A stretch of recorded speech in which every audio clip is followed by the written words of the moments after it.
નમસ્કાર, TV9 સમાચાર સાથે હું છું માનસી સોની। નજર કરીએ ન્યૂઝ ફટાફટ પર। રાજ્યના તમામ જિલ્લાઓમાં ભારેથી અતિ ભારે વરસાદની આગાહી। હવામાન નિષ્ણાંત ચિરાગ શાહના અનુમાન મુજબ 15 દિવસના વિરામ બાદ ફરી મેઘરાજાનું થશે આગમન। મધ્ય દક્ષિણ ગુજરાત તેમજ સૌરાષ્ટ્રમાં પડશે વરસાદ।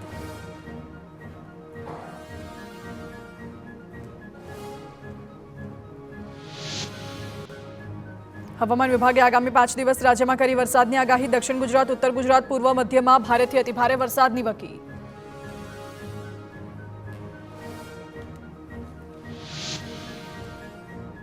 અમદાવાદ અને ગાંધીનગરમાં ભારે વરસાદની આગાહી। સૌરાષ્ટ્રમાં 48 કલાક બાદ વરસાદનું જોર વધશે। 24 થી 28 ઓગસ્ટે સૌરાષ્ટ્રમાં ભારેથી અતિ ભારે વરસાદની આગાહી।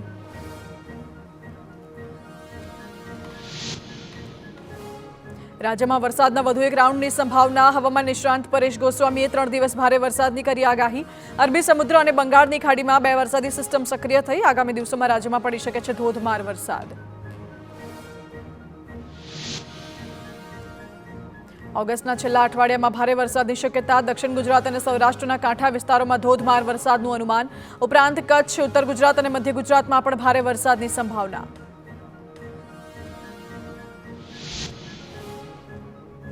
વડોદરા પંથકમાં ફરી છવાયો વરસાદી માહોલ। વાઘોડિયા સહિત અનેક વિસ્તારોમાં ધોધમાર વરસાદ। ભારે વરસાદથી રસ્તા પર વહેતા થયા પાણી।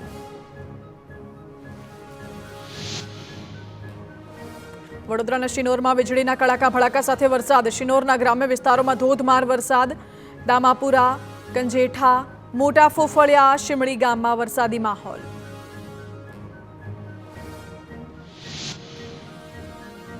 અમરેલીના લીલિયા પંથકમાં મેઘો વરસ્યો મૂશળધાર। લીલિયા શહેર અને ગ્રામ્ય વિસ્તારોમાં વરસાદ।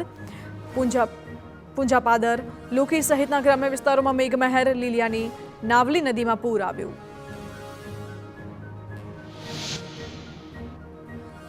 અમરેલીના ખાંભાગીર પંથકમાં સતત ત્રીજા દિવસે વરસાદી માહોલ। ખાંભાગીરના ગામડાઓમાં વરસ્યો શ્રીકાર વરસાદ। ઉમરિયા, નાનોડી, નાના વિસાવદર સહિતના ગામોમાં વરસાદ। અમરેલીમાં ખાંભા પંથકમાં વરસાદને પગલે નદી નાળા છલકાયા। દુંધવાણા, ચક્રાવા, પચ, પચિયાર સહિતના ગામોમાં વરસાદ જામ્યો। પચિયારની માલણ નદીમાં આવ્યું પૂર।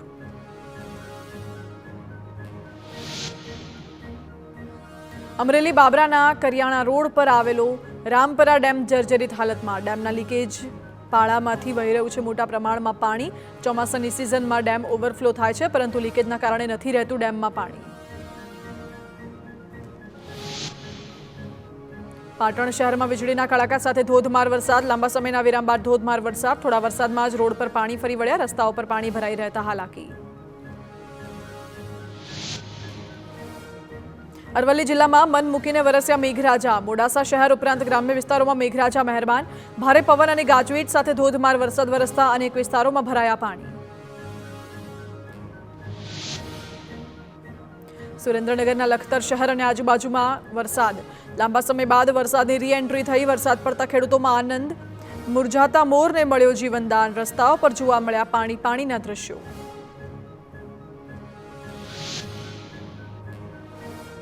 લાંબા વિરામ બાદ અમદાવાદમાં મેઘમહેર। શહેરના પશ્ચિમ વિસ્તારમાં ધોધમાર વરસાદ। સેટેલાઇટ, જોધપુર, એસજી હાઈવે સહિતના વિસ્તારમાં વરસાદ। કાળા ડિબાંગ વાદળો વચ્ચે વરસી રહેલા વરસાદથી વિઝિબિલિટી ઘટી। અમદાવાદના ઘાટલોડિયા વિસ્તારમાં ખાબક્યો વરસાદ। ચાંદલોડિયા સર્કલથી સુરધારા સર્કલ સુધીના માર્ગ પર ભરાયા પાણી। સામાન્ય વરસાદમાં પાણી ભરાવાના કારણે લોકોને મુશ્કેલી। દુકાનો બહાર પાર્ક કરેલા વાહનો પાણીમાં ગરકાવ થયા હોય તેવા દ્રશ્યો। અમદાવાદમાં વરસાદ બાદ પાણીનો નિકાલ નહીં થતા જળ ભરાવો। નીચાણવાળા અનેક વિસ્તારોમાં ભરાયા વરસાદી પાણી। પાલડીના ગૌતમબાગ સોસાયટી પાસેના રોડ પર ભરાયા પાણી। વાહન ચાલકો વરસાદી પાણીમાંથી નીકળવા મજબૂર।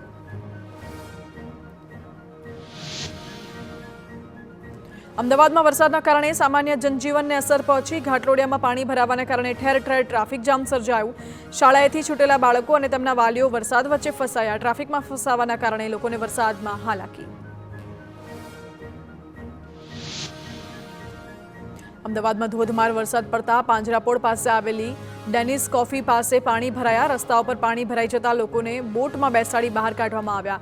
ઢીચણસમાં પાણી ભરાતા હાલાકી।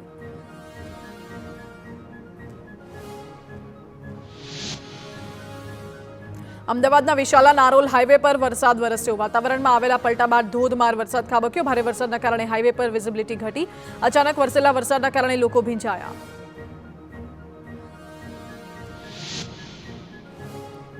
ઘાટલોડિયા અને શાસ્ત્રીનગરમાં વરસાદ બાદ હાલાકી સર્જાઈ. ઘૂંટણસમાં પાણી ભરાઈ જતા વાહનો ડૂબ્યા તો રાહદારીઓ પણ વરસાદી પાણીમાંથી પસાર થવા મજબૂર. મુખ્ય માર્ગો પર ટ્રાફિક જામ થતા લોકોને ભારે હાલાકી.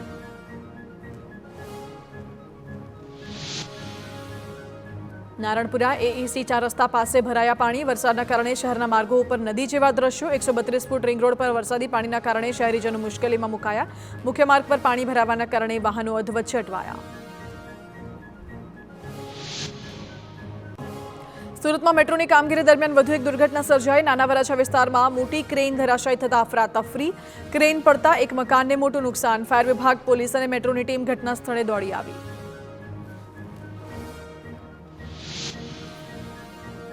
ભાવનગર એરપોર્ટ પર મુસાફરોએ મચાવ્યો હોબાળો. ભાવનગર પૂના ફ્લાઇટ રદ થતા મુસાફરો રઝળ્યા. બોર્ડિંગ પાસ આપી દીધા બાદ મુસાફરોને જાણ કરવામાં આવી. છેલ્લી ઘડીએ ફ્લાઇટ રદ થતા મુસાફરોમાં રોષ.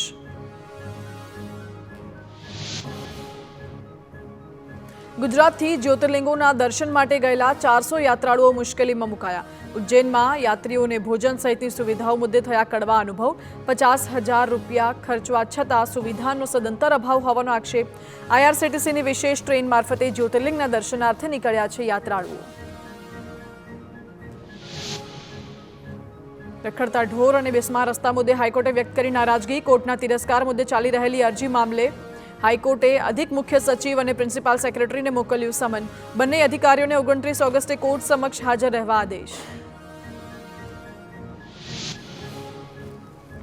ભરૂચના અંકલેશ્વરમાં પાલિકાના ઢોર ડબ્બામાંથી 20 પશુઓ ગાયબ. રસ્તા ઉપર અડીંગો જમાવી બેઠેલા પશુઓને પાંજરે પૂર્યા બાદ ગાયબ થતા ઉઠ્યા સવાલ.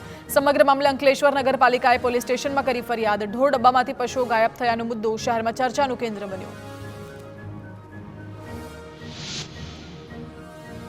અમદાવાદમાં ટ્રાફિક સહિતની સમસ્યા અંગે ગુજરાત હાઈકોર્ટનો રાજ્ય સરકારને આદેશ. હાઈકોર્ટે સરકારને મુખ્ય 4 મુદ્દાઓ પર તાત્કાલિક ધ્યાન આપવા કર્યો આદેશ.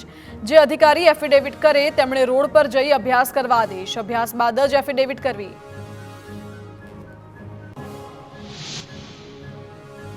પોલીસ વિભાગમાં મેનપાવર અંગે વિચારણા કરવા હાઈકોર્ટે સૂચન કર્યું. દેશમાં મોટા પ્રમાણમાં યુથ બેરોજગાર છે. તમારી પાસે જગ્યાઓ છે તો ઝડપી ભરતી કરો. ટેકનોલોજીનો ઉપયોગ કરવા સરકારને હાઈકોર્ટનું સૂચન. ટ્રાફિક નિયમોનું પાલન નહીં કરો તો થશે કડક કાર્યવાહી. કાયદાનું કડક પાલન કરાવવા હાઈકોર્ટે સરકાર અને પ્રશાસનને આપ્યા નિર્દેશ. રોંગ સાઇડ ડ્રાઇવિંગ, સિગ્નલ ભંગ અને ટ્રાફિકના અન્ય નિયમોનું ચુસ્ત પાલન કરાવવા કોર્ટની સૂચના. અમદાવાદમાં બાંગ્લાદેશની સગીરાઓને લાવી દેહ વ્યાપાર કરાવવાના રેકેટનો પર્દાફાશ. નોકરી આપવાના બહાને સગીરા અને તેની માતાને બોલાવાતી હતી. સગીરા સાથે દુષ્કર્મ આચર્યા બાદ દેહ વ્યાપારના ધંધામાં ધકેલી દેવાતી હતી. ક્રાઇમ બ્રાન્ચે આરોપીઓની કરી ધરપકડ. અમદાવાદમાં યોગ્ય ડિગ્રી વગર પ્રેક્ટિસ કરતા 2 ડોક્ટરો પર તવાઈ. લાંભામાં એક ક્લિનિકમાં કમ્પાઉન્ડર દ્વારા દવા આપવામાં આવતી હતી. અન્ય એક ક્લિનિકમાં BAMS ડોક્ટરની ગેરહાજરીમાં દવાખાનું ચાલતું હતું. કુલ 2 દવાખાના સીલ.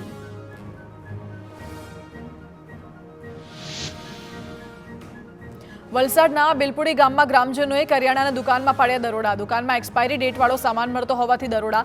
દુકાનમાંથી તેલ, લોટ સહિત એક્સપાયરી ડેટવાળો સામાન મળી આવ્યો. ગ્રામજનોએ અગાઉ પણ દુકાનદારને ચેતવણી આપી હતી.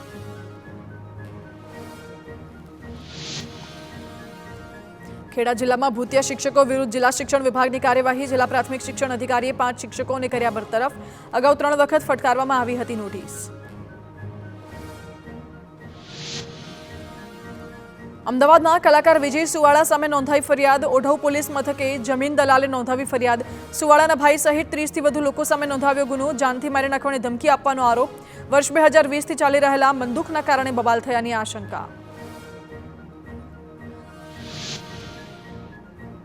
દમણના સલીમ મેમણ હત્યા કેસમાં આવ્યો ચુકાદો. સેશન્સ કોર્ટે 6 દોષિતોને આજીવન કેદની સજા ફટકારી, જ્યારે 2 આરોપીઓને નિર્દોષ જાહેર કર્યા. 2020માં ગોળીમારી કોર્પોરેટર સલીમ મેમણની કરાઈ હતી હત્યા.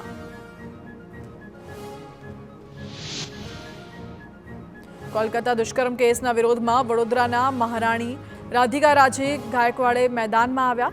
મહારાણીએ યોજી મૌન રેલી. મૌન રેલીમાં મોટી સંખ્યામાં મહિલાઓ જોડાઈ. બળાત્કારીને ફાંસીની સજાની માંગ સાથે મહિલાઓનું ઉગ્ર વિરોધ પ્રદર્શન. વડોદરા મહાનગરપાલિકાની સામાન્ય સભામાં સ્વચ્છતા મુદ્દે થયો હોબાળો. ઇન્દોરની એજન્સીને કામ સોંપવા અંગે વિવાદ. સભામાં ભાજપના જ કાઉન્સિલર મનીષ પગારે ઉઠાવ્યા સવાલ. એજન્સીને કામ સોંપવાથી વડોદરા સ્વચ્છ થશે તેની ગેરંટી શું તેવો સવાલ કર્યો. વડોદરાના પાદરામાં ગંદકીનું સામ્રાજ્ય ફેલાયું. પાદરાના વોર્ડ નંબર 3માં જ્યાં જુઓ ત્યાં ગંદકીના ઢગલા ખડકાયા. Gujarat housing board, Krishna residency, સંતરામનગરના રહીશો ગંદકીના કારણે તોબા પોકારી ઉઠ્યા. વારંવાર રજૂઆત છતાં ગંદકીનો નિકાલ નહીં. ખંભાતની જ્યુબિલી માધ્યમિક હાઈસ્કૂલમાં નથી એક પણ વિદ્યાર્થી. સત્ર શરૂ થયાને 2 મહિના થઈ ગયા છતાં શાળામાં વિદ્યાર્થીઓને એડમિશન નથી થયા. છતાં શાળાના સ્ટાફ માટે સરકાર દર મહિને કરે છે 3 લાખનો ખર્ચ. રાજ્ય પુરવઠા વિભાગનું ઓનલાઈન સર્વર ઠપ થતા હાલાકી. ટેકનિકલ એરરના કારણે વિતરણ વ્યવસ્થા ખોરંભે ચડી. સાતમ આઠમના તહેવારોને લઈ લોકોની ભીડ ઉમટે છે. તેવા સમયે સર્વરના ધાંધિયાના કારણે મુશ્કેલી સર્જાઈ. સર્વરની સમસ્યાનું નિરાકરણ ન આવતા લોકોમાં ભારોભાર રોષ. કામરેજને મહાનગરપાલિકામાં સમાવેશ કરવા માટે લોકોની રજૂઆત. તમામ કામકાજ ગ્રામ્ય પંચાયત હસ્તક થતી હોવાથી વિકાસ થતો ન હોવાની સ્થાનિકોની રજૂઆત. કલેક્ટરને આવેદન આપી સ્થાનિકોને પડતી મુશ્કેલીઓની કરી રજૂઆત. સુરતના હીરા બજારમાં મંદીનું ગ્રહણ લાગતા કોંગ્રેસ ડાયમંડ એસોસિએશનને આવેદનપત્ર આપ્યું. છૂટા કરેલા રત્નકલાકારોને પરત લેવા, આર્થિક પેકેજ આપવા, રત્નકલાકારોનું સર્વે કરી બાળકો અને ઘર ખર્ચ માટે વ્યવસ્થા કરી આપવા સહિતની માંગ. કોંગ્રેસ ડાયમંડ એસોસિએશનને કરી અરજી અને સરકાર પાસે કરી વિવિધ માંગ. રાજકોટના ધોરાજીમાં ઉબડખાબડ રસ્તા મુદ્દે ફરી પોસ્ટર યુદ્ધ સર્જાયું. વરસાદ બાદ બિસ્માર રસ્તા મુદ્દે કોંગ્રેસે પોસ્ટર લગાવી તંત્રને જગાડવાનો કર્યો પ્રયાસ. તો પૂર્વ ધારાસભ્ય લલિત વસોયાએ પણ તંત્ર પર સાધ્યું નિશાન. સુરેન્દ્રનગર સિટી સર્વે ભવનમાં પ્રોપર્ટી કાર્ડ કઢાવવા અરજદારોના ધક્કા. 1000થી વધુ અરજીઓ સિટી સર્વેમાં પ્રોપર્ટી કાર્ડ કઢાવવાની પેન્ડિંગ. અરજદારો છેલ્લા 8 થી 10 મહિનાથી ધક્કા ખાઈ રહ્યા છે, છતાં પ્રોપર્ટી કાર્ડ ન કાઢતા હાલાકી. ડાંગમાં રોજગારી મુદ્દે બીજા દિવસે પણ આંદોલન યથાવત. સતત બીજા દિવસે સાપુતારાથી નાસિકને જોડતો હાઈવે બંધ. ગુજરાતથી નાસિક શિરડીને જોડતા મહત્વના હાઈવે પર ચક્કાજામ. કોમ્યુનિસ્ટ પાર્ટીના પૂર્વ એમએલએ જેપી ગાવિત દ્વારા આંદોલન.